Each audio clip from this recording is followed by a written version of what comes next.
ठीक है, कर दिया।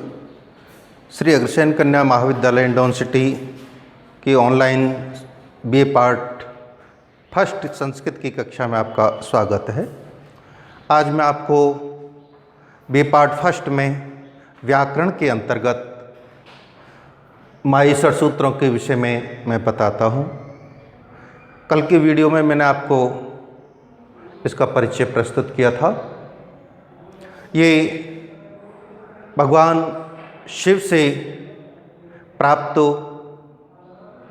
माहेश्वर सूत्रों महर्षि पाणिनि के द्वारा अष्टाध्यायी ग्रंथ के प्रारंभ में इनका प्रयोग किया गया और ये कहा गया कि ये जो माहेश्वर सूत्र हैं, जो व्यक्ति व्याकरण का अध्ययन करेगा उन्हें इन माहेश्वर सूत्रों का अध्ययन अनिवार्य रूप से करना पड़ेगा और इनको जानने के पश्चात ही मेरी व्याकरण को पढ़ सकता है। इसलिए यदि पाणिनि की व्याकरण को पढ़ना होगा, समझना होगा, तो पहले उसे भगवान शिव के जो सूत्र हैं 14 माहेश्वर सूत्र, हमें उनके बारे में जानना होगा। उन्होंने पाणिनि ने अपने ग्रंथ में माहेश्वर सूत्रों को इस प्रकार से लिखा है। ये सूत्र हैं ए, ई, उ, णे, री, री के, ए, ओ, ङ, ऐ, औ, च, है, ये, वे, रे, टे, ले, णे, ये, मे, ङे, णे, ने, मे, झे, भे, ये, घे, ढे, धे, से, जे, बे, गे, डे, दे, शे, खे, फे, छे, ठे, थे, चे, टे, ते, वे, के, पे, ये, शे, से, रे, हे, ले। ये माहेश्वर सूत्र हैं। पाणिनि ने इनका जो प्रयोग सबसे पहले किया, एक तो भगवान शिव के द्वारा डमरू की जो ध्वनि से ध्वनि निकली, उनको यहाँ लिपिबद्ध करके पूरे ग्रंथ में उनको सर्वाधिक महत्व प्रदान किया और उन्हीं को या इन्हीं के द्वारा संपूर्ण व्याकरण को आधार बनाया। ये जो माहेश्वर सूत्र हैं, इनका जो उद्देश्य है वो है प्रत्याहार बनाना। ये जो प्रत्याहार है किसे कहते हैं? इनको हम प्रत्याहार सूत्र भी कह सकते हैं। प्रत्याहार किसे कहते हैं? ऐसे दो वर्णों का योग जो विषय को अधिक विस्तृत रूप से व्यक्त करे, उसे हम प्रत्याहार कहते हैं। इस प्रत्याहार में जो दो वर्ण होंगे, उनमें दूसरा जो वर्ण होगा वो तो ये जो 14 सूत्र हैं उनमें जो अंतिम वर्ण हैं, जो इत्संज्ञक वर्ण हैं, वो प्रत्याहार का दूसरा वर्ण होगा। और जो दूसरा वर्ण है उससे पहले जो भी स्वर हैं या व्यंजन हैं जो प्रयोग हुए हैं, उनको उस प्रत्याहार का पहला वर्ण बनाया जाता है। जैसे हम ये कहें अणु प्रत्याहार, इस अणु प्रत्याहार में हम देखेंगे कितने वर्ण हैं? 2 वर्ण हैं, ए और णे।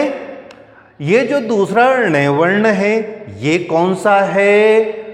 आधा है, इत्संज्ञक वर्ण है।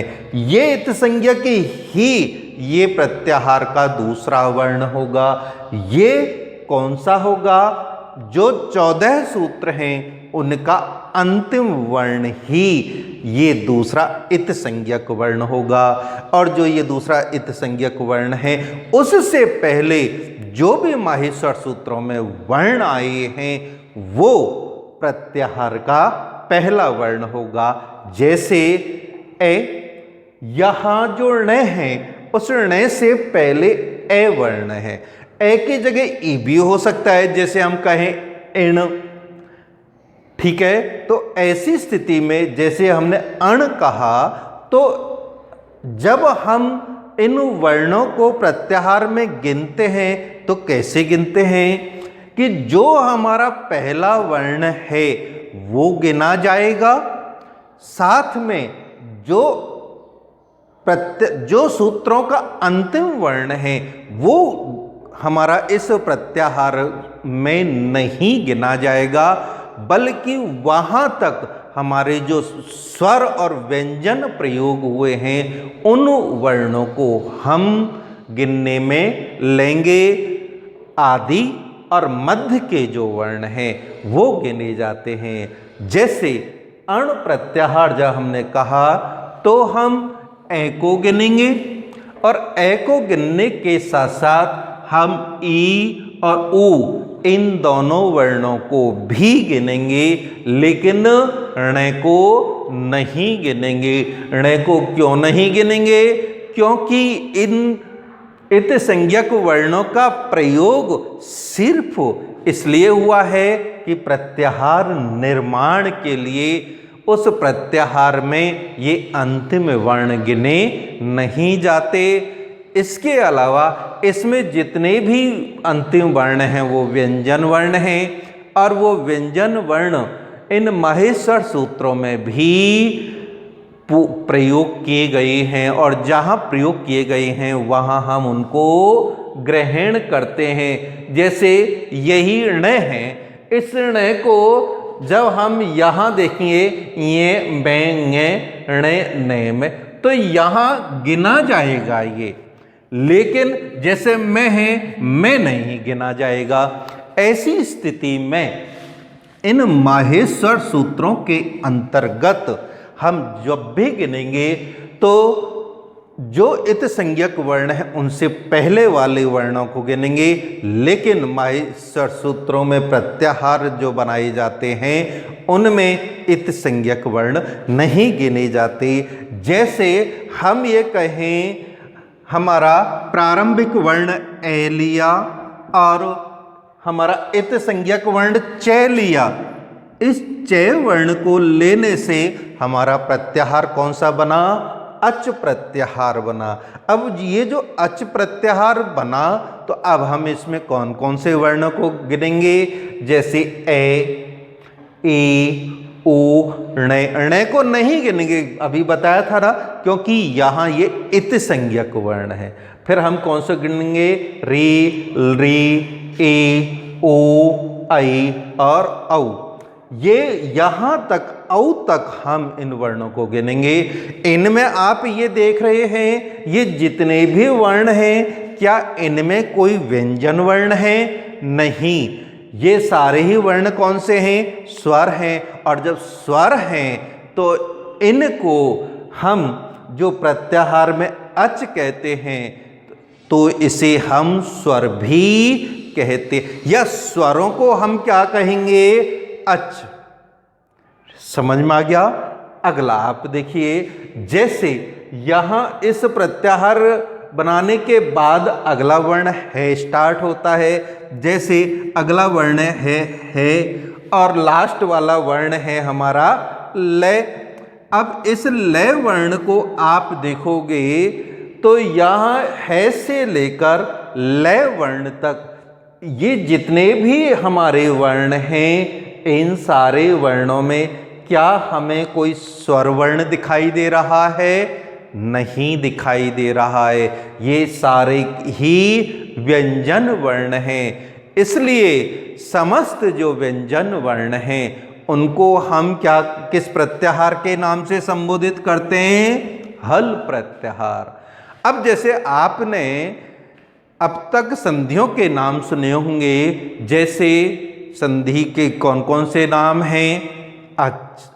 आप बोलते हो स्वर, दूसरा व्यंजन और तीसरा विसर्ग। अब हम जब पाणिनि की व्याकरण पढ़ना स्टार्ट करेंगे तो अब स्वर की जगह हम क्या उच्चारण करेंगे? अच उच्चारण करेंगे। अच क्यों उच्चारण करेंगे? कि ऐसे लेकर जो चे तक हैं ये सारे स्वर ही तो हैं, और स्वर होने के कारण हम यहाँ इन स्वरों को अच प्रत्याहार कह करके संपूर्ण स्वरों का बोध करा देते हैं। इसी प्रकार अच संधि के बाद दूसरी संधि है हमारी हल संधि। अब हम अब तक तो व्यंजन पढ़ते आए हैं, लेकिन पाणिनि व्याकरण को पढ़ेंगे तो क्या बोलेंगे हम व्यंजन की जगह? हल संधि। हल क्यों बोलेंगे? क्योंकि इन्होंने इस अच के बाद जो स्टार्ट किया है हायावरट, तो है से स्टार्ट हुआ और हमारा कहाँ तक चलेगा? लय तक। अब ये हमने कौन सा प्रत्याहार बना दिया? हल प्रत्याहार। अब आप इसमें देख रहे हैं ये जितने भी वर्ण हैं सारे ही व्यंजन हैं, इसलिए यहाँ हम समस्त व्यंजनों को किस प्रत्याहार के नाम से संबोधित करते हैं? हल प्रत्याहार। जैसे अब आपसे ये कहा जाए कि जश प्रत्याहार में कौन कौन से वर्ण आएंगे, तो आपको ये देखना होगा कि जय कहाँ है? यहाँ है, ठीक है, और शय कहाँ है? यहाँ है। तो जैसे स्टार्ट करेंगे और शय तक चलेंगे, लेकिन शय को नहीं गिनेंगे, इसलिए जश में आएगा जय, बे, गे, डे, दे, ये वर्ण आएंगे। जैसे अभी एक और कहा जाए जैसे शर प्रत्याहार, तो शर प्रत्याहार कहेंगे तो हम शय यहाँ देखेंगे और रे, तो इसमें तीनों जो सकार हैं उनका समावेश होगा। इस प्रकार से ये माहेश्वर सूत्र हैं। ये जो माहेश्वर सूत्र हैं इनके विषय में कहा जाता है कि इति माहेश्वरानि सूत्राणि अण आदि संज्ञार्थानि। ये जो माहेश्वर सूत्र प्रयोग हुए हैं वो पाणिनि ने क्यों प्रयोग किए हैं? अण आदि प्रत्याहारों का निर्माण करना। इनका प्रयोग क्यों हुआ है माहेश्वर सूत्रों का? अण आदि प्रत्याहारों का निर्माण करना। एसाम अंतः इतः, ये जितने भी माहेश्वर सूत्रों के अंतिम वर्ण हैं वे अंतिम वर्ण क्या कहलाते हैं? इत संज्ञक कहलाते हैं। इसके अलावा अभी आप देख रहे हैं कि जैसे सबसे पहले हमने स्वरों को लिखा और उसके बाद हमने किसको लिखा? व्यंजनों को लिखा। लेकिन हम मूल रूप से जब व्यंजन पढ़ते हैं तो उन व्यंजनों में हम क्या देखते हैं? जैसे है, अब इसमें जो बना, अब मूल तो कौन सा है? ये वाला है जिसमें स्वर नहीं है, लेकिन अब हम इसको जब स्वर में ला देंगे तो हमारे सामने ये आएगा। जब हम व्याकरण में प्रयोग करेंगे इन माहेश्वर सूत्रों के वर्णों को, तब हम कब कैसे करेंगे? बिना स्वर के प्रयोग करेंगे। लेकिन अब यहाँ स्वर वाले क्यों दिखाई दे रहे हैं? इसका एकमात्र उद्देश्य है हकार आदिशो अकारः उच्चारणार्थः। है आदि के जितने भी हमारे माहेश्वर सूत्रों में वर्ण हैं उनमें जो अकार है, अकार का जो उच्चारण हमें सुनाई दे रहा है, सिर्फ उसका उद्देश्य क्या है? उच्चारणार्थः, सिर्फ उच्चारण करना है। समझ में आ गया सबको? जैसे हम कहते हैं एको यणचि सूत्र में कहते हैं कि एक इकह यण अचि। अब हम कहेंगे एक को यण हो जाता है तो एक में कौन कौन से आएंगे? ई, ओ और री। इनको जब यण होगा तो क्या होगा? ये, वे, रे, ले। अब नियम से तो इसमें लिखा हुआ है ऐसे होना चाहिए, लेकिन हमने इनका क्या बताया था? ये इनमें जो स्वर है ए जो दिखाई दे रहा है, इसका उद्देश्य सिर्फ उच्चारण के लिए, हकार आदिशु अकारः उच्चारणार्थ। लेकिन जब हम प्रयोग करेंगे तो यहाँ बिना स्वर वाले यहाँ ये, वे, रे और ले का हम यहाँ प्रयोग करेंगे, न कि पूरे ये, वे रे ले नहीं करेंगे। अब इसके बाद आता है कि लण मध्य तो इति संज्ञकः, कि लण के मध्य वाला जो वर्ण है वह इति संज्ञक है। क्या आपको लण के मध्य में कोई वर्ण दिखाई दे रहा है? नहीं दिखाई दे रहा है। अब देखिए, जैसे लण है ये, अब इसको हम यों बना दें ले ए णे, तो अब आपको यहाँ तो दो के बीच में तीसरा दिखाई नहीं दे रहा है, लेकिन अब यहाँ दिखाई दे रहा है या नहीं दिखाई दे रहा है? दिखाई दे रहा है ना। तो ऐसी स्थिति में यहाँ कहेंगे लण मध्य तो संज्ञक, लण के मध्य वाला जो वर्ण है ये क्या कहलाता है? इति संज्ञक है, इति संज्ञक कहलाता है। अब इति संज्ञक को क्यों कवि यहाँ पाणिनि ने कहा? क्योंकि उनको रे प्रत्याहार बनाना है। और रे प्रत्याहार कब बनेगा? जब यहां ए होगा। ऐसी स्थिति में इस रे प्रत्याहार बनाने के लिए अब इसमें कौन कौन से वर्ण आ जाएंगे रे में? एक तो ये रे आ जाएगा, ठीक है। दूसरा, अब ले तो आएगा नहीं, फिर ले में ये वाला ले आ जाएगा। ऐसी स्थिति में ये हमारे रे प्रत्याहार के अंतर्गत हैं।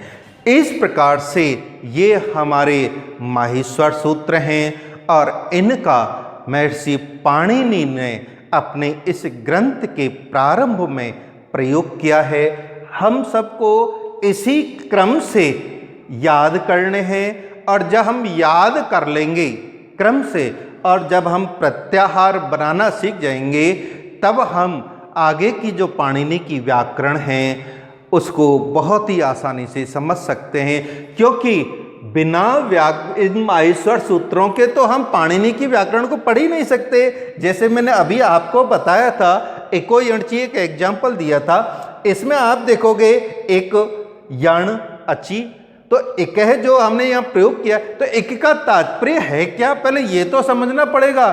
तो हम तभी समझेंगे जब ये माहेश्वर सूत्र याद हैं। तो अब हम देखेंगे एक का तात्पर्य क्या है। ए ओ रे और रे, ये दोनों वर्ण ये एक प्रत्याहार के अंतर्गत हैं। एक अब यण में कौन कौन से आ जाएंगे?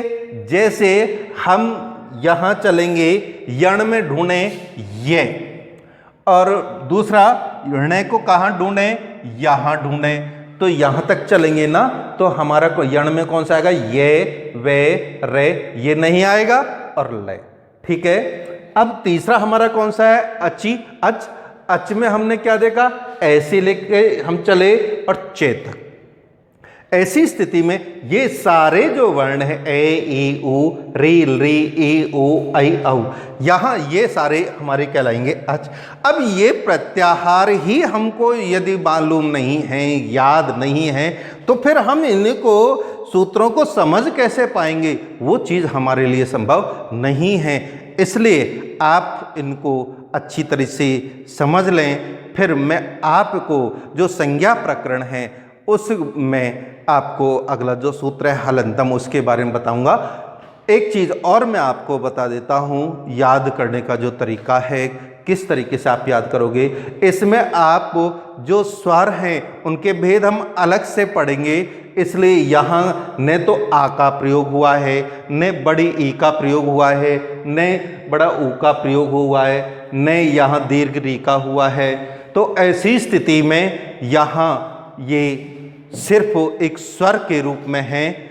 ऐसी स्थिति में ये स्वर के बाद हमारे जो व्यंजन हैं, इन व्यंजनों में आप देखोगे कि पहले ये जितने भी व्यंजन हैं अंतस्थ वर्णों का प्रयोग किया गया है। अंतस्थ वर्णों के बाद जो वर्ग के पंचम अक्षर हैं उनका प्रयोग किया गया है। फिर वर्ग के जो चौथे अक्षर हैं उनका प्रयोग किया है। इसके पश्चात वर्ग के तीसरे अक्षरों का प्रयोग हुआ है। फिर वर्ग के दूसरे अक्षरों का प्रयोग किया है। फिर वर्ग के पहले अक्षरों का प्रयोग किया है, फिर तीनों से हैं, लास्ट में ऊष्म वर्ण है। ये हमारे माहेश्वर सूत्र हैं और इनको इस प्रकार से आपको याद करना है। इनके याद के पश्चात मैं आपको संज्ञा प्रकरण का जो सूत्र है वो समझाऊंगा। धन्यवाद सभी।